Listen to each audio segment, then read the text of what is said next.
Meanwhile, wild rumors, inaccurate social media posts and WhatsApp forwards have led to a number of assaults and lynchings across the country. And barely a few days after two musicians were brutally lynched in the town of Karbi Anglong in Assam, similar incidents have taken place in other parts of the country. The ones we are reporting today is first in Jharkhand, where two men were lynched to death by a frenzied mob.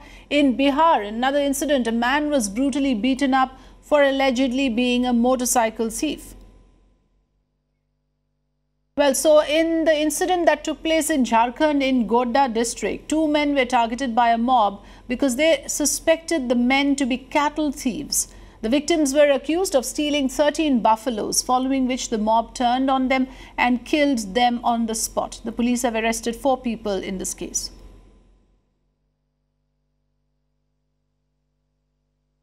तीन और आदमी को घटनास्थल से गिरफ्तार किया गया है। अब तक इस घटना में 4 आदमी की गिरफ्तारी सुनिश्चित हुई है। दोनों डेड बॉडी पोस्टमार्टम के लिए पोस्टमार्टम हाउस भेज दिया गया है। मृतकों की पहचान की जा रही है। संभवतः ये लोग तालझरी के रहने वाले हैं। इनकी पहचान जब पूर्ण हो जाएगी तब इनके परिवार वालों को नियमानुसार डेड बॉडी सुपुर्द किया जाएगा। पुलिस पूरे मामले पर नज़र रखी हुई है और पुलिस प्रॉम्प्ट कार्रवाई कर रही है। 4 आदमी की गिरफ्तारी हो चुकी है। बाकी भी जो इस घटना में इन्वॉल्व होंगे उनको छोड़ा नहीं जाएगा। In Bihar, the incident took place in Vaishali. A man was brutally beaten up by an angry mob as they believed he was a motorcycle thief. The man was rescued just in time by a policeman who intervened before things got really ugly.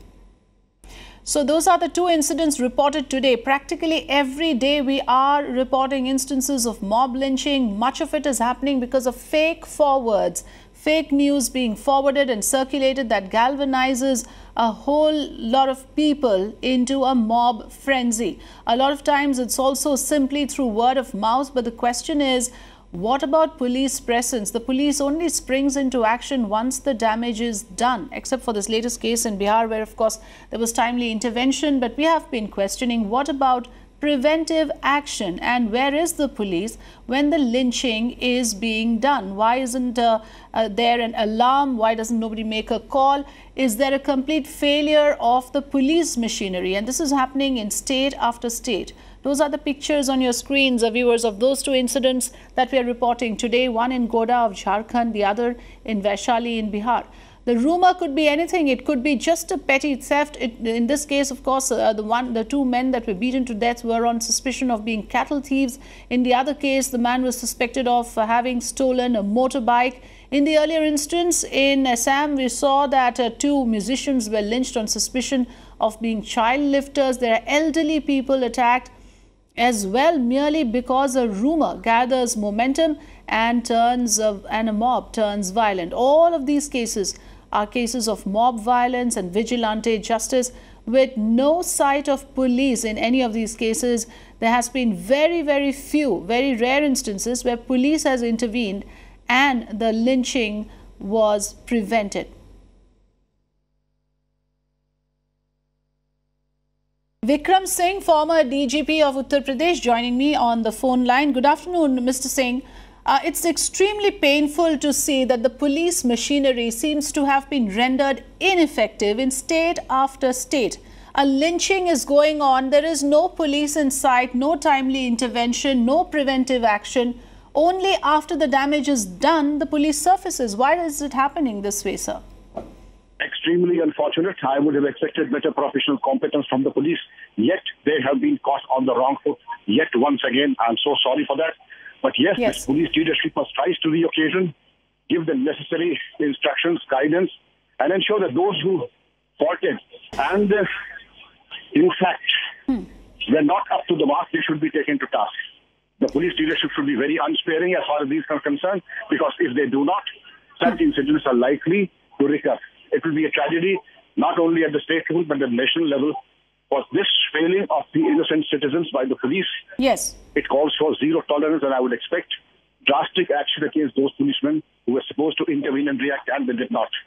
Absolutely. And the question we are asking also, Mr. Singh, is that when will the system wake up? There seems to be no sense of urgency even now. Look at the number of lynchings that has happened, sir. Today itself, we are reporting 2 of these cases. Now, why is the police department across states coming together, thinking of a strategy? It is their primary duty to protect the citizens under their jurisdiction, isn't it? They should have a strategy in place. If this is a new trend that is emerging, the police must have a way to deal with it. Let us understand wherever this savagery exists, wherever it happens, there seems to be a mute connivance or a passive approach to this, and both cannot be condoned or both cannot be looked the other way. I would certainly recommend that, yes, the police need to give this the topmost priority. Yes. They need to give it the topmost priority and ensure that such things do not recur again. In the police leadership, I would say in the police that there are no bad soldiers, there are only bad generals. And in that case, I would say the police leadership is accountable. And which is why, former officers like yourself perhaps can also be roped in, sir, to actually devise a strategy. Do you think that the government is not taking it with that kind of urgency? Do you think it's not getting the priority that it deserves? Obviously, the priority should have been the topmost priority and absolutely no escape for the delinquents, either the accused or the police party, which was expected to react. In either case, when the police party failed to react and the police party did not reach in time, the response time was poor, you can give 100 excuses, but no excuse will cut any ice, and there should be no question of pardon to those policemen as well. Right, and you put it so correctly. The response time is so abysmally poor in case after case that a person is lynched to death and there is no intervention from police. This is inexcusable. Thanks for joining us, Mr. Singh, with your inputs on this story.